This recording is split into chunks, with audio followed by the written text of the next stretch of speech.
नमस्कार, आइए जानते हैं बिहार की 30 फटाफट बड़ी खबरों को केवल 10 मिनट में। उससे पहले आप ये वीडियो कहां से देख रहे हैं कमेंट बॉक्स में हमें जरूर बताइए। सरकारी बबुओं के लिए नया नियम, अब अच्छा काम किया तो बढ़ेगा वेतन। आगामी 8वां केंद्रीय वेतन आयोग केवल केंद्र सरकार के कर्मचारियों के वर्तमान वेतन की समीक्षा नहीं करेगी, बल्कि उनके पूरे वेतन पैकेज पर भी ध्यान देगा। इसमें वह वेतन भी शामिल है जो कर्मचारियों के प्रदर्शन पर आधारित होगा, यानी जिसकी सिफारिश पहले के वेतन आयोगों द्वारा की जा चुकी है। आयोग ने कहा कि पीआरपी लागू करने के लिए नई व्यवस्था बनाने की जगह मौजूदा नियमों में छोटा बदलावों के साथ इसे अपनाना ज्यादा व्यावहारिक रहेगा। इससे प्रक्रिया सरल होगी और इसे आसानी से लागू किया जा सकेगा। आयोग ने यह भी सुझाव दिया कि पीआरपी लागू होने के बाद मौजूदा बोनस योजनाओं को विलय कर दिया जाएगा। कॉमन फैसिलिटी सेंटर से चौरेंगे बिहार के युवाओं की जिंदगी, जून तक पूरा होगा निर्माण कार्य। मुख्यमंत्री नीतीश कुमार द्वारा प्रगति यात्रा के दौरान पटना में की गई घोषणाएं अब पूरी तरह से सरजमी पर उतरने लगी है। वहीं स्मार्ट सिटी योजना के तहत किए गए प्रमुख प्रावधानों में एक कॉमन फैसिलिटी सेंटर जल्दी शुरू होने जा रहा है। वहीं पटना के मीठापुर मेट्रो स्टेशन के पास ये सुविधा युवाओं के लिए एक बड़ी सौगात साबित होगी। वहीं 30 करोड़ रुपए की लागत से 26,000 वर्ग फुट क्षेत्र में बन रहा यह कॉमन फैसिलिटी सेंटर अब अपने अंतिम चरण में है। और पटना स्मार्ट सिटी लिमिटेड ने इस सेंटर के ग्राउंड फ्लोर पर पोस्ट ऑफिस, नगर निगम कार्यालय, बैंक, ओपन एयर थिएटर और एटीएम और पब्लिक कोर्ट यार्ड का निर्माण कराया है, जो जून 2025 तक पूरी तरह बनकर तैयार हो जाएगा। चुनाव तक नहीं बचेगा महागठबंधन, तेजस्वी पर बीजेपी का पलटवार। बिहार के नेता प्रतिपक्ष तेजस्वी यादव ने कहा कि वक्फ बिल पर भी सीएम नीतीश कुमार ने कुछ नहीं बोला। अब कुछ भी उनके हाथ में नहीं है। वहीं उनकी तस्वीर हटाकर मोदी जी की तस्वीर लगाई जा रही है और चुनाव तक नीतीश कुमार को बीजेपी जैसे तैसे रख लेगी, लेकिन चुनाव के बाद उनके साथ क्या होना यह सब लोग जानते हैं। और जदयू बीजेपी की बिहार इकाई का वंचित, उपेक्षित, अल्पसंख्यक विरोधी प्रकोष्ठ बनकर राज्य है। इस पर पलटवार करते हुए बीजेपी ने कहा कि विधानसभा चुनाव के पहले महागठबंधन का पूरा कुनबा बिखर जाएगा।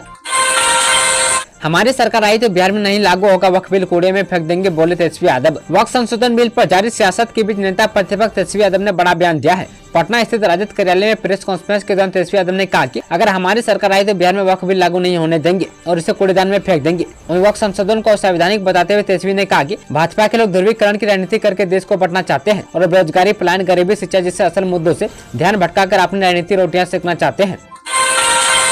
बिहार में आंधी पानी का अलर्ट, 48 घंटे के अंदर इन जिलों का बदलेगा मौसम। बिहार का मौसम में सख्त तेवर देखा जा रहा है और बिहार में तापमान लगातार ऊपर भाग रहा है। वहीं पिछले 24 घंटे के अंदर सारण सबसे गर्म जिला रहा, जहां का तापमान 40 डिग्री के पार दर्ज हुआ। वहीं कई जिलों में आंधी पानी से मौसम का मिजाज बदल सकता है। वहीं मौसम विभाग ने इसको लेकर पूर्वानुमान जारी किया है और बिहार के अधिकतर इलाकों में अगले 2 दिनों तक उच्चतम तापमान 1 से 3 डिग्री तक बढ़ सकता है। वहीं अधिकतर जिलों में तापमान 35 से 40 डिग्री के बीच रहने की संभावना है। इसी के साथ बिहार के कई जिलों में 7 और 8 अप्रैल को आंधी पानी की आशंका है। वहीं 7 अप्रैल को उत्तर पूर्व के बिहार के जिलों में और अगले दिन 8 अप्रैल को उत्तर पूर्व, दक्षिण मध्य, दक्षिण पूर्व और उत्तर मध्य के कुछ स्थानों पर मेघ गर्जन और हल्की बारिश और ठंड का गिरने की संभावना देखते हुए अलर्ट जारी किया गया है। इंतजार की घड़ी खत्म, सबसे पहले इस रूट पर चलेगी पटना मेट्रो। मलाई पगड़ी से न्यू एसबीटी तक पटना मेट्रो का प्रायोरिटी कॉरिडोर 15 अगस्त से शुरू करने का लक्ष्य है। वहीं नगर विकास में आवास मंत्री जीवेश कुमार ने शनिवार को पटना मेट्रो की समीक्षा करते हुए निर्माण कंपनी और अधिकारियों को हर हाल में इस समय सीमा के अंदर काम पूरा करने का निर्देश दिया है। समीक्षा बैठक दौरान विभाग के अपर सचिव वर्षा सिंह के साथ Patna metro rail corporation limited और दिल्ली मेट्रो रेल कॉर्पोरेशन की टीम उपस्थित रही। बिहार के जमीन मालिकों के लिए अच्छी खबर, रजिस्ट्री को आसान बनाने के लिए सरकार ने कर दिया बड़ा काम। बिहार में पिछले 30 सालों के निबंधन दस्तावेजों का डिजिटलीकरण पूरा कर लिया गया है। निबंधन विभाग के अनुसार 1995 से 2025 तक कुल 2.34 करोड़ निबंधित दस्तावेजों को डिजिटाइज किया जा चुका है। अब इन जमीन और मकान के दस्तावेजों को ऑनलाइन देखा जा सकता है, जिससे जमीन सर्वे का काम भी अधिक आसान हो जाएगा। विभाग का अगला लक्ष्य 1908 से 1990 तक के 5 करोड़ निबंधित दस्तावेजों को डिजिटल करना है, जिसके लिए एजेंसी का चयन कर लिया गया है। वहीं निबंधन विभाग ने वित्त वर्ष 2024-25 में राजस्व लक्ष्य का 102% हासिल किया है। पिछले वर्ष का लक्ष्य 7500 करोड़ रुपया था, जिसके मुकाबले कुल 7648 करोड़ रुपए का राजस्व प्राप्त हुआ है। बिहार के 350 ब्लॉक में खोलेंगे डिग्री कॉलेज, सम्राट का 534 प्रखंडों में कोल्ड स्टोरेज खोलने का ऐलान। उप मुख्यमंत्री सह वित्त मंत्री सम्राट चौधरी ने कहा कि सरकार राज्य के 350 प्रखंडों में एक डिग्री कॉलेज और 534 प्रखंडों में कोल्ड स्टोरेज खोलने की व्यवस्था करेगी। उन्होंने कहा कि सभी 4 निकायों में सम्राट अशोक भवन बनेंगे। बिहार में एक साथ 7 एयरपोर्ट को मंजूरी, केंद्र सरकार ने जारी की 190 करोड़ रुपये। बिहार के लोगों का सबसे पुराना अरमान पूरा होने वाला है। केंद्र सरकार ने उड़ान योजना के तहत बिहार के 7 एयरपोर्ट से फ्लाइट के संचालन को हरी झंडी दे दी है। इनमें बीरपुर, सहरसा, मुजफ्फरपुर, मुंगेर, वाल्मीकि नगर, मधुबनी और पूर्णिया एयरपोर्ट शामिल है।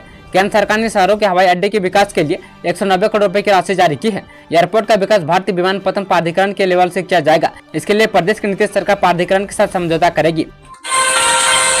राशन कार्ड को लेकर केंद्र सरकार ने जारी किया नया नोटिफिकेशन, उपभोक्ताओं को मिली खुशखबरी। बिहार सरकार ने जन वितरण प्रणाली के तहत राशन लेने वाले लाभार्थियों के लिए राशन कार्ड को आधार लिंक करने के लिए समय सीमा 3 माह तक बढ़ा दी है। केंद्रीय खाद्य एवं सार्वजनिक वितरण विभाग की एक सूचना में कहा गया है कि अब 30 जून तक उपभोक्ता राशन कार्ड को आधार से लिंक करा सकेंगे। बता दें कि इससे पूर्व 31 मार्च तक आधार शेडिंग कराने की तिथि निर्धारित की गई थी। इसके बावजूद राष्ट्रीय खाद्य सुरक्षा अधिनियम अंतर्गत आच्छादित राशन कार्ड में अंकित प्रत्येक सदस्यों द्वारा EKYC नहीं कराई गई है। इसको ध्यान में रखते हुए आधार शेडिंग के लिए अंतिम तिथि 30 जून तक निर्धारित की गई है। उन्होंने कहा कि यदि राशन कार्ड में अंकित किसी भी सदस्य का आधार शेडिंग 30 जून तक नहीं की जाती है तो ऐसे उन सदस्यों का नाम राशन कार्ड से विलोपित करने की कार्रवाई की जाएगी तथा ऐसे सदस्यों के विरुद्ध खाद्य का लाभ परिवार को नहीं दिया जाएगा। खुशखबरी, सरकार ने बढ़ाई PM आवास योजना सर्वे की लास्ट डेट, जारी हुआ नया निर्देश। प्रधानमंत्री आवास योजना ग्रामीण के तहत चल सर्वेक्षण की अवधि 1 माह तक बढ़ा दी गई है। सरकारी निर्देश के मुताबिक अब 30 अप्रैल तक सर्वे का कार्य चलेगा। वहीं विभाग द्वारा इस संबंध में निर्देश जारी किए गए हैं। बताते चले कि PM आवास योजना ग्रामीण के लिए सर्वे का काम 27 दिसंबर से 2024 तक शुरू हुआ था और 31 मार्च तक होना था। अब भारत सरकार ने इसकी अवधि बढ़ा दी है। इस सर्वे में पात्र लाभार्थियों का विभिन्न आवास प्लेस ऐप पर अंकित किया जा रहा है। उन्होंने कहा कि यदि किसी अनाधिकृत व्यक्ति की सम्मिलितता पाई जाएगी तो उसके विरुद्ध प्राथमिकी दर्ज होगी। इस अवधि में ग्रामीण क्षेत्र में आवास सहायकों के साथ प्रखंड स्तरीय पदाधिकारियों द्वारा जागरूकता अभियान चलाया जा रहा है ताकि 100% लाभुकों का नाम सर्वे में जोड़ा जा सके।